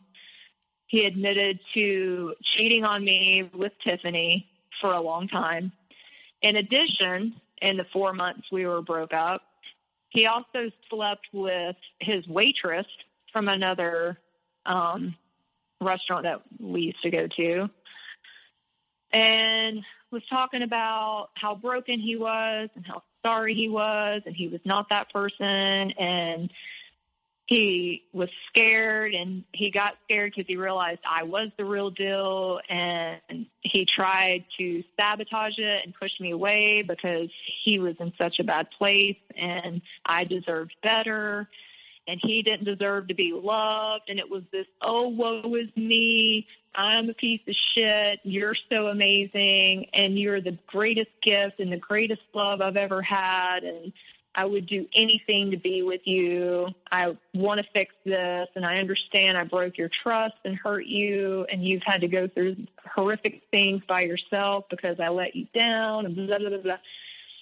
And he said, please, if you want to talk about it, I would love to see you because I am madly in love with you, and I know you're the one, blah, blah, blah. So I was in one email, disgusted, heartbroken, elated, like relieved, disgusted. Like, it was just, holy crap. And even then I didn't even realize, like, that he was doing the whole cycle in an entire email, like the love bomb, the devaluation, the ignoring, the discard, the love bomb. Like, you know, it was just, and he was, you know, you were acting crazy and I wanted to hang out with this person and then you got jealous. I'm like, no, that's not what happened at all. He would rewrite the history. I'm like, no, you were lying to me and I called you out on it. And because I called you out on it for treating me like shit and lying to me, you tell me I'm crazy and I'm making it up and that it's not happening. And you make me doubt. He's gaslighting me. Like, you make me doubt my own reality of things I see with my own eyes or hear and know, and tell me it didn't happen. That's abuse, you know? And so anyway, I'm like still in this trauma bond connected to him. And I called him and I was like, he's like, my parents are in town, but mom said she'd keep the kids if I can come see you and we can talk about this. I'm like, yes. Stupid. Well, I know everyone listening right now is collectively saying, no. Oh, yeah. Yeah. So, you know, here he comes, and he comes over with wine in hand and flowers. And he walked up to my porch, and I was just sitting on the porch waiting on him. And he walked up, and puppy dog eyes, like crocodile tears. He got on his knees in front of me and started bawling. I'm so sorry I hurt you. And I was like, get up. Like, get up. And I was crying at that point. Like, I'd been waiting so long to hear this apology and him to come back, you know. And I was like, I could hit you. Like, you have no idea how bad you've hurt me. And he's like, I know. And I'm so sorry. I can't believe I did that to you. And you're amazing, and you're the one, and I love you, and I want to be with you. I want us to be a family, and blah, blah, blah, and all this. And I was like, I really want to hit you. And he was like, hit me. So I, like, popped him across the cheek, like a tap, you know, because I don't do that. But we laughed about it. And he was like, can I come in? So he was like, my parents are here. They really love you. They want to see you. And I was like, I really miss them. I want to see them too. Like, I was already attached to his parents, his brother and sister-in-law, his kids, his aunt, uncle, like the whole family, you know. Mine hated him, but his adored me, and I loved them. And so we talked for like 4 hours at my house, and he was like, do you want to go to dinner with us? And I was like, okay. So we go to dinner. Well, then the next night, I spent the night with him. The next day, we hung out all day, and that night, he was like, let's go on a trip. I really want to get away. And I was like, I do too. Like, we need a fresh start. So I know everybody's like, this girl's a freaking moron. Why did she stay? Why did she keep going back? It's the abuse. It's the lies. It's the gaslighting, the stonewalling. Everything's my fault. I caused it. Like, you can't explain it unless you've been in it. But I literally was convinced that I was wrong and I had misunderstood, or that didn't really happen, even though it did. And I had the proof. And he even admitted it in an email later. Like, that's how broke down I was and insecure. And full on depended on his value of me is the only way I could see myself at that point. So anyway, we planned a trip to Jamaica. And I was so excited. We were back together for weeks. Things were amazing again. It was like it was in the beginning, like, you know, sweet, loving, constantly contacting me, calling me, sending me sweet notes, blah, blah, blah, all that. Love bomb, love bomb, love bomb. And we get to Jamaica, and I think it was the second day we were there. And we were sitting by the pool, and he was like, I'll be right back. I'm like, okay. So he goes walking down the beach, and I see him talking to this local Jamaican guy. And I'm like, what is he doing? And he comes back, and he's like, hey, I'm going to go get my wallet. I'm going to go get some weed from this guy. And I was like, dude, we're in Jamaica. Like, if you get caught, you're going to Jamaica jail. Like, that's not a good idea. He's like, it'll be fine. Like, he told me who to get it from. He's going to walk me over there. I'll be right back. And I was like, I don't like this. So I'm sitting by the pool for a really long time by myself. And I couldn't call him because his phone didn't work. And I was getting real scared. Well, he ended up being gone for like 3 hours. And I was full on in panic mode at this resort by myself in Jamaica, and I don't know where the hell he is. I mean, I was crying. I was pacing the beach.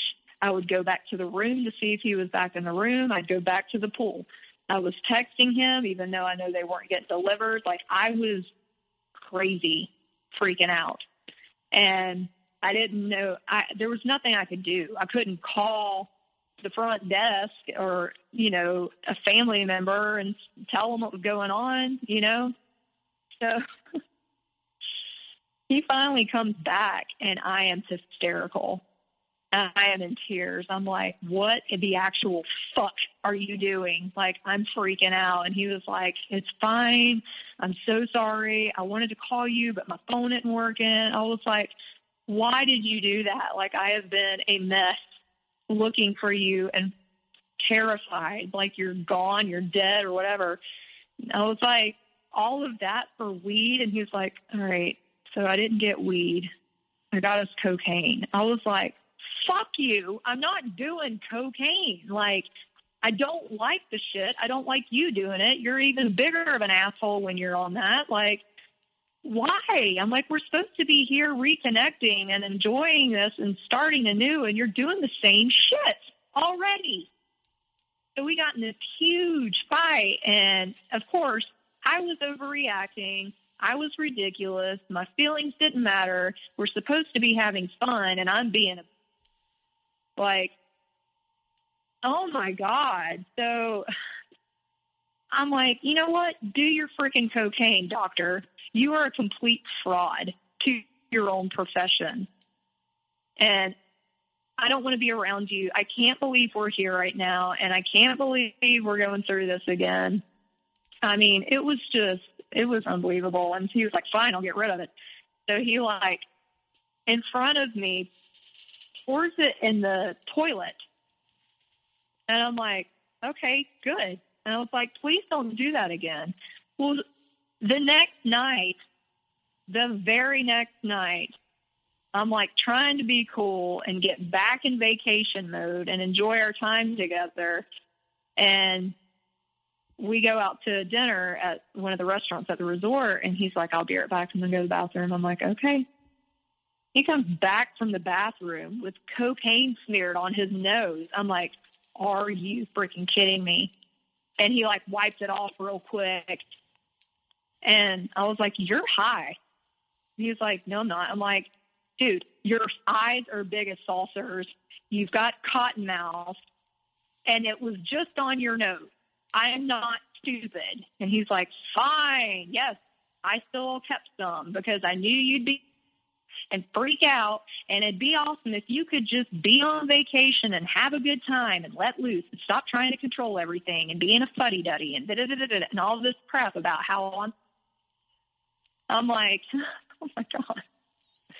So we had a horrible time, just in case nobody can pick that up at this point. Yes.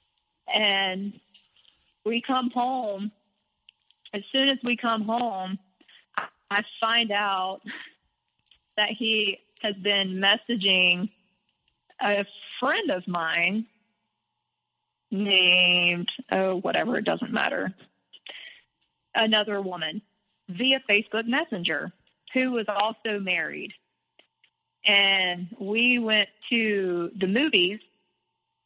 And while we're sitting in the movie theater, he says, "Here, take my phone," because he loves the theater.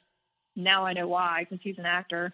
But he loved going to the movies, and he always got gummy bears and popcorn and some kind of chocolate and a lot of beer. So he was like, "Will you go get me some candy?" And I'm like, "Sure." And he's like, "And while you're up there, grab another beer, because you can only get one per person." And he had already drank his. So he was working on mine, and he wanted me to get another one. I'm like, whatever. So he's like, "Take my phone and scan my Regal card," because he gets points for candy, and you can exchange it for movie tickets and whatever. So I have his phone in my hand with his Regal card, and I was standing in line, and something in my gut just told me, look in his phone. So I went through his phone and Facebook Messenger, and he had been texting another patient who was like 23, student at the university here, my friend, hitting on her. And then I went to his text messages, and I could see where he was talking shit about me to Matthew and another friend of his who I can't stand, and calling me a sobering bitch, and how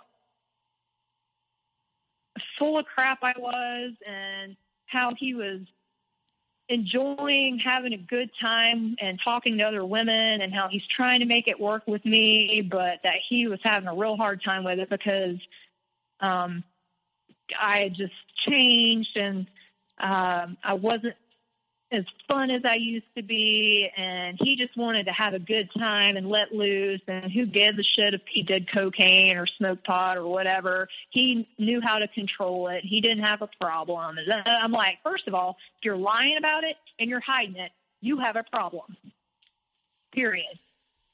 And I'm not crazy for not wanting that in my life. And I mean, it was just constant, and it was constant validation finding that shit. So I took him his freaking candy and his beer back to the theater, and I handed him his phone, and I had screenshot all the pictures of these conversations with my friend, and I told him to go fuck himself and left him in the theater. And I went outside, and I sent the screenshots of their conversation to my quote-unquote friend and her husband. And she immediately called me and was like, "Oh, my gosh, Gal, I'm so sorry, this and that. Like, it's not what you think." And I was like, fuck both of you. This is disgusting. I was like, you know what? I'm not surprised from him. I've already done this crap. I was like, but I cannot believe that somebody that claims to be my friend and just recently accused her husband of having an affair with your band manager is screwing around with my boyfriend. So I was like, fuck both of you. And her husband, by the way, is now her ex-husband, and he was not having an affair. She was.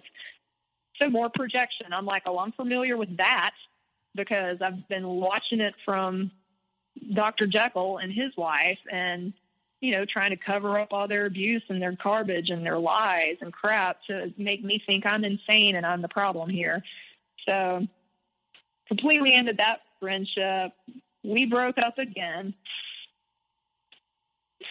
And if that's not enough, I find out I'm pregnant again. Yeah. And honestly, I don't know. At that point, I was like, I think God hates me. I really do. Because, again, I was on birth control. And apparently, while we were in Jamaica,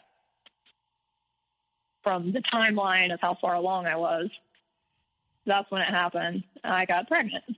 And I'm like, I must be fertile myrtle. Like, this is bullshit, but I can't do this again, especially with this guy. Like, so had to go through that whole process by myself again. because he was out partying, playing guitar, and hanging out with another buddy that he got his cocaine from, and let me be all in my shit again.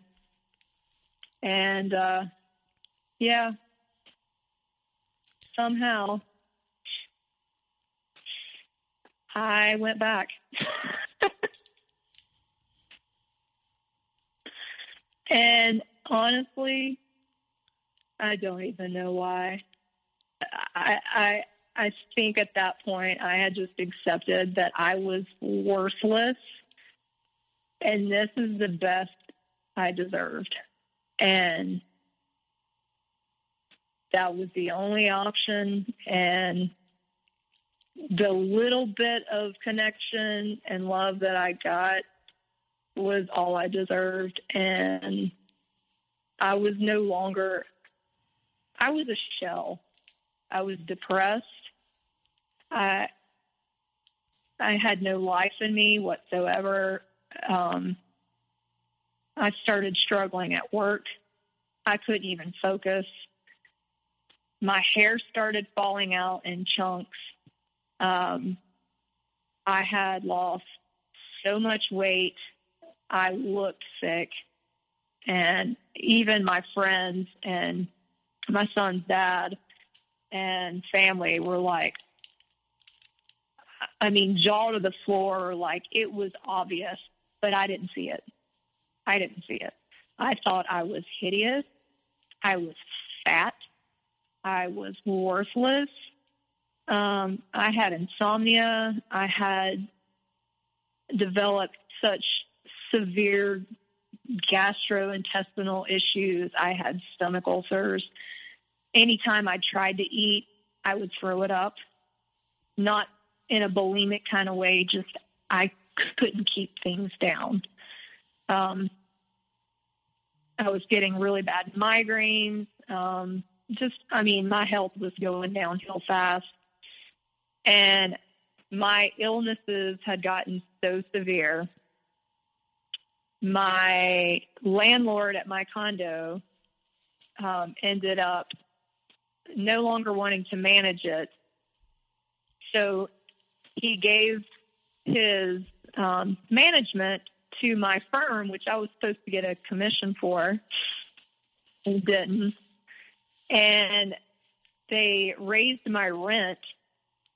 And also, because I worked for the property management company, I could no longer live there.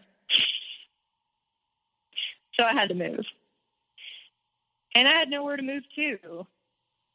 And so here comes Dr. Jekyll, and he's like, listen, I want us to be a family.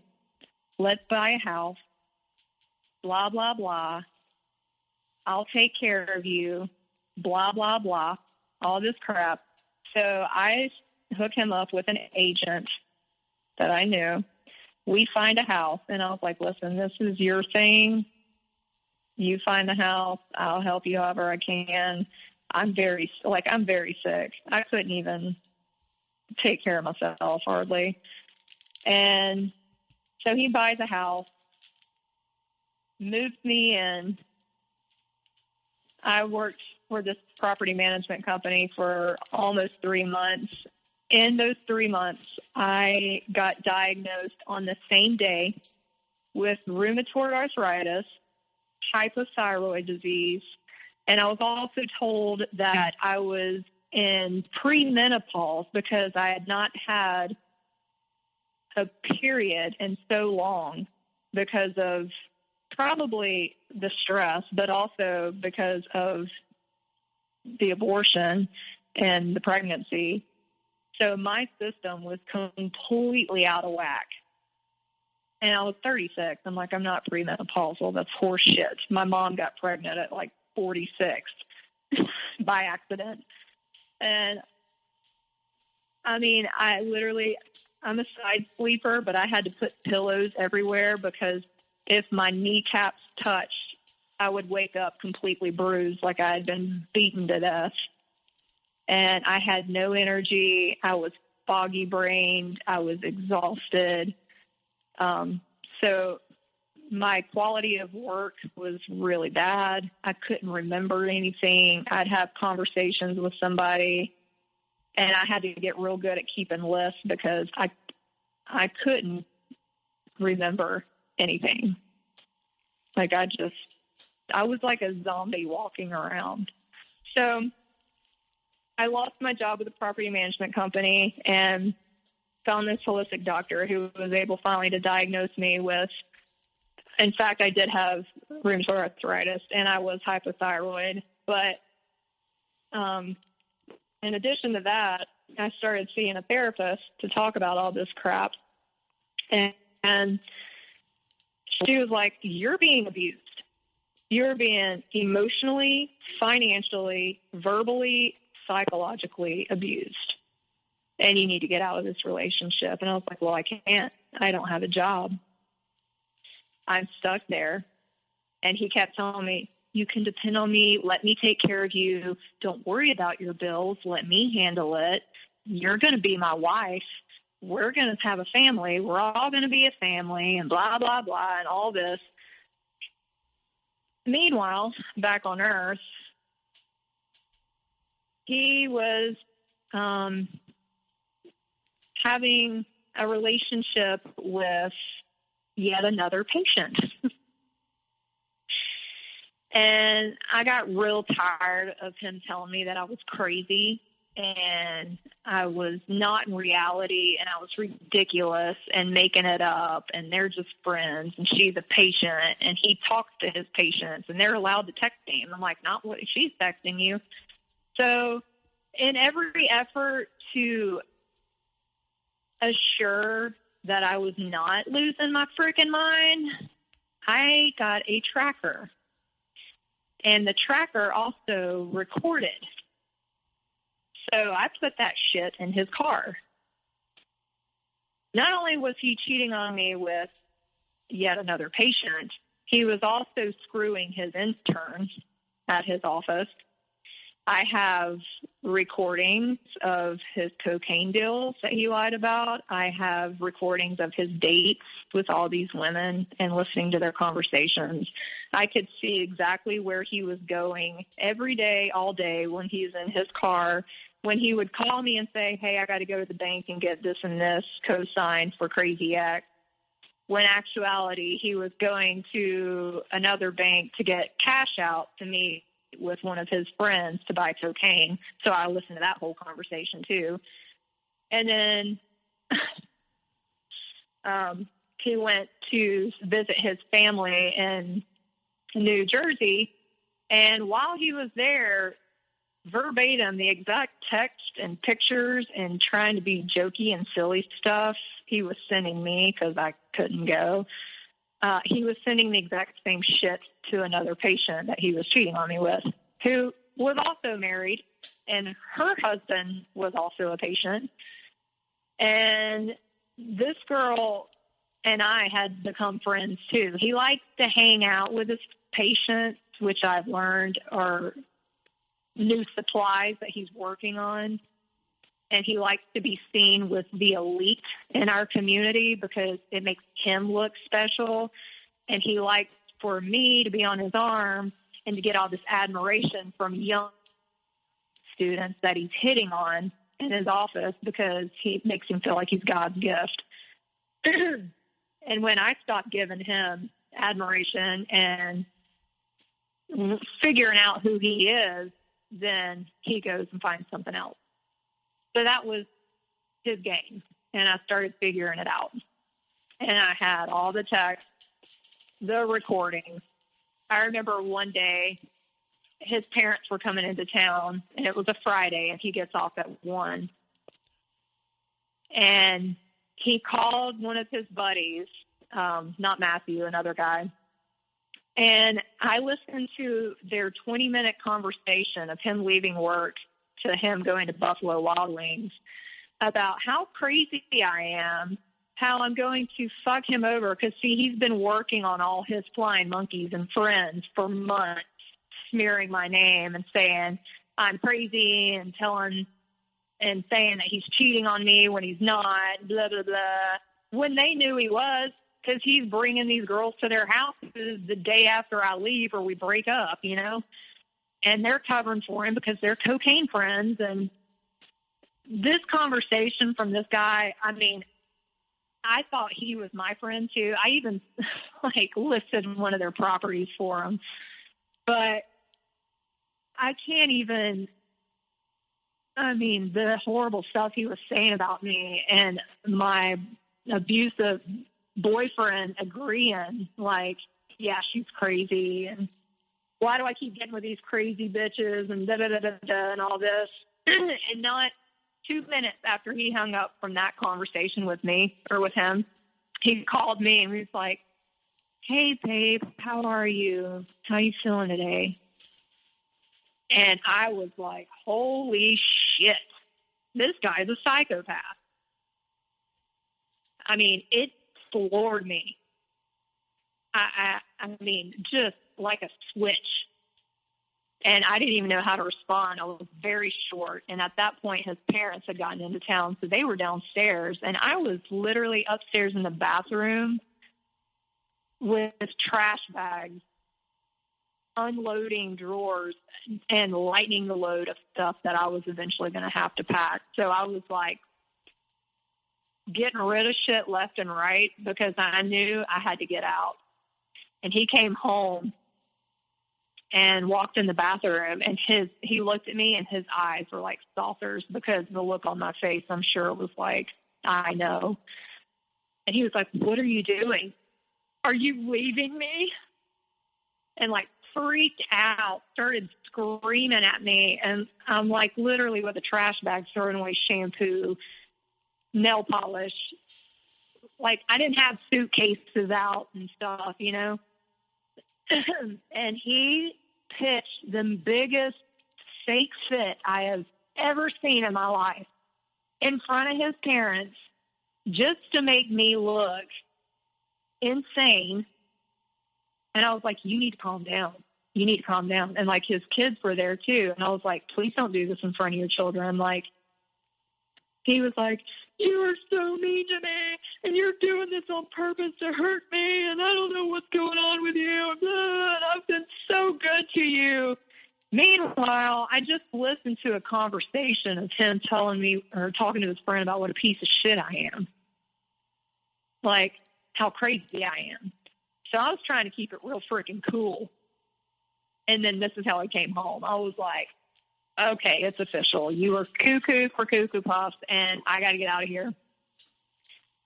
So as soon as his parents left the end of that weekend, I packed 3,200 square foot of furniture by my damn self and moved my son and I out of there. And I didn't have any money. I had nowhere to go. I put all of my belongings into my ex-husband's garage, and I lived in my car. I lived with friends occasionally on their couches, and then occasionally, so I could spend time with my son, I slept on his toddler mattress in the floor at his dad's spare bedroom, his house in the spare bedroom, with my 2 cats. And for 2 months, we had 0 contact. I blocked him. He was driving by my son's dad's house at 3 o'clock in the morning. The week that I moved out, he had this other patient that he was cheating on me with at Matthew's house, introducing her as his new girlfriend. Because Matthew's wife called and told me, of course, and the kids were super confused. I didn't get to say bye to the kids. Ended up going to a therapist because I had such severe PTSD, I thought, which confirmed I did. I was so hyper vigilant. If I heard the same car horn or text tone or a song from a band we loved, I would completely fall apart and have a panic attack. Like I couldn't function. And I would go to the grocery store and sit in the parking lot for an hour and a half trying to build up the courage to go inside and buy groceries. Like I was terrified to be in public. I didn't want to see him. And I went through therapy for a good 7 months. I had to put my son in therapy because of the abuse he saw me go through and how it had affected me. Every therapist that I saw was like, I mean, I showed them text. I, shared these stories plus many others you're not even hearing, different situations that we had been in. And my son's therapist and I were like, he is 100% a malignant narcissist and possibly a sociopath. And they were like, you need to stay away from him. He's dangerous. He's poorly infected your son.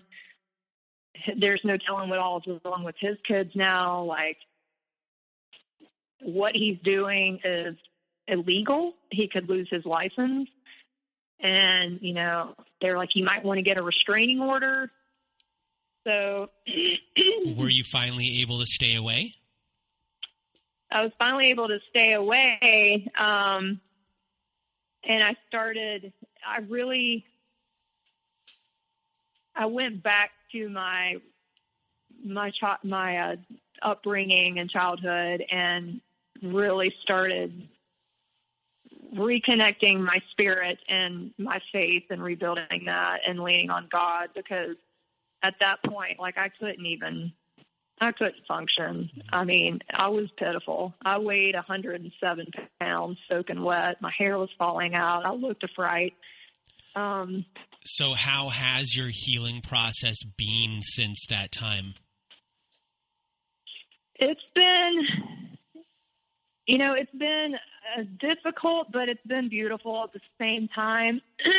I actually went on a very deep spiritual journey, got into shamanic work, and really got into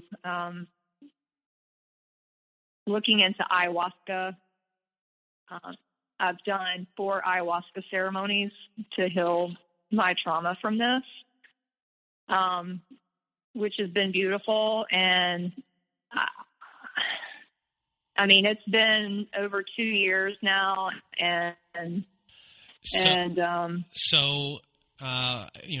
within your healing process and understanding everything that's gone on, you've been through a lot, from cheating to extreme, as it went on, the abuse became more apparent and everything like that. So, with your case, in your situation, in your life, and what you've dealt with, what's the biggest words of wisdom and advice you have for other people that are going through something that you're going through? First of all, I would say this: if you're listening to these podcasts, there's a problem. My biggest thing and that I want to convey to people is, if your gut tells you something's wrong, it's because there is. And you might not have the details correct, but we are given the gift from God to know when things aren't right in our body and our minds and our soul and our spirit. And you need to trust that. You're not crazy. You're not alone. There's a ton of different ways you can find encouragement and help, and that's really what I want to do. A lot of people that I'd love to mention that have been helpful to me and regaining my strength and understanding who these people is Ross Rosenberg. I was very codependent. He's wonderful. Dr. George Simon, he has the book out called Wolves in Sheep Clothing. That's a great book. There's also a Dr. Ramani, I believe is her name. She said it best. She described NPD people are the secondhand smoke of psychological disorders. And I'm like, that is perfect. I mean, and she said, if you stand anywhere near them or get into their life, you're going to get sick. And they know what they're doing. They do it methodically. They do it by choice. They have zero empathy. You do not matter. People are objects to serve them. And when you get down to the black hole of who they really are and peel all the layers back, they are little children in adult suits they're just completely insecure.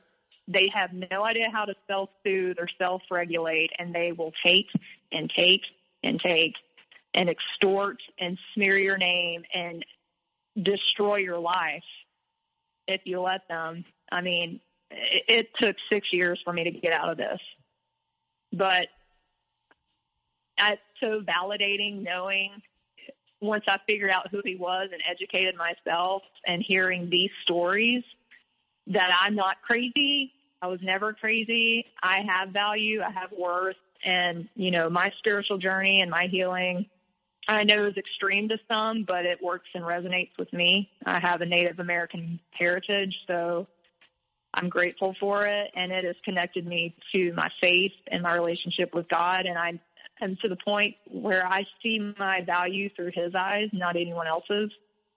And, you know, everybody's different, but I want to be a support and a voice for people to let you know that this is very pervasive in our society. Observe people, document. I